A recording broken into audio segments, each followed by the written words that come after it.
प्राचीन काल की बात है, जब संसार की रचना अभी पूरी नहीं हुई थी। सृष्टि के निर्माण से पहले सब ओर केवल अंधकार था और एकमात्र ऊर्जा का स्रोत शिव ही थे। शिव, जो असीमित शक्ति और मौन के प्रतीक थे, ध्यान मग्न थे और उनके भीतर ही संपूर्ण सृष्टि का रहस्य समाहित था। परंतु इस ऊर्जा का कोई आधार नहीं था जब तक शक्ति ने प्रकट होकर शिव के अस्तित्व को जगाया नहीं। एक दिन जब शिव ध्यान में थे, उसी समय देवी शक्ति, जो स्वयं सृष्टि की ऊर्जा और चेतना थीं, प्रकट हुईं। देवी शक्ति ने सृष्टि की उत्पत्ति के लिए शिव से अनुरोध किया। शिव ने अपनी आंखें खोलीं और उन दोनों के मिलन से अनंत ऊर्जा का स्रोत प्रस्फुटित हुआ। इस अद्वितीय संगम से संपूर्ण ब्रह्मांड की रचना का प्रारंभ हुआ। देवी शक्ति ने शिव से कहा, हे महादेव, सृष्टि को चलाने के लिए केवल तुम्हारी मौन शक्ति पर्याप्त नहीं है। उसे गति देने के लिए प्रेम, सृजन और करुणा की आवश्यकता है। यही मेरी शक्ति है। मैं सृजन की शक्ति हूं और तुम मेरे बिना पूर्ण नहीं हो। शिव ने मुस्कुराते हुए कहा, हे शक्ति, तुम सही कह रही हो। मेरे बिना तुम अधूरी हो और तुम्हारे बिना मैं।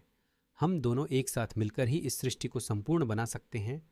इस प्रकार शिव और शक्ति के मिलन से सृष्टि की रचना हुई। शिव के रूप में चेतना और शक्ति के रूप में ऊर्जा ने सृष्टि को जन्म दिया। शिव का मौन और शक्ति का नृत्य एक साथ मिलकर संसार को गतिशील करते हैं। शिव जहाँ संहारक हैं, वहीं शक्ति निर्माण की देवी हैं। उनका यह योग संसार के हर अंश में विद्यमान है, चाहे वह सृष्टि का निर्माण हो या उसका विनाश। एक बार देवी शक्ति ने शिव से कहा, हे महादेव, मेरा स्वरूप केवल प्रेम और करुणा का नहीं है। मैं दुर्गा और काली भी हूँ, जो असुरों का नाश करती हूँ और अन्याय के खिलाफ खड़ी रहती हूँ। क्या आप मेरे इस रूप को स्वीकार कर पाएंगे? शिव ने उत्तर दिया, हे देवी, तुम जो भी हो, हर रूप में मैं तुम्हें स्वीकार करता हूँ।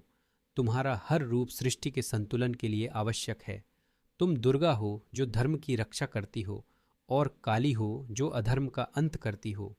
मैं तुम्हारे साथ हूँ हर रूप में। इस प्रकार शिव और शक्ति ने सृष्टि के संतुलन को बनाए रखा। जहाँ शिव स्थिरता और धैर्य का प्रतीक थे, वहीं शक्ति गति और सृजन की प्रतीक थी। उनका यह दिव्य योग संसार को चलाने के लिए अनिवार्य था। उनके प्रेम, करुणा और शक्ति के इस अद्वितीय संतुलन से ही सृष्टि का चक्र अनवरत चलता रहा और इसी कारण शिव और शक्ति को सनातन समय से सृष्टि के आधार स्तंभ माना जाता है। उनका मिलन केवल देह या रूप का नहीं था, यह संपूर्ण सृष्टि के हर जीव और अणु में व्याप्त ऊर्जा और चेतना का प्रतीक था। शिव और शक्ति का यह मिलन हमें यह सिखाता है कि संतुलन, प्रेम और सहयोग से ही संसार चलता है।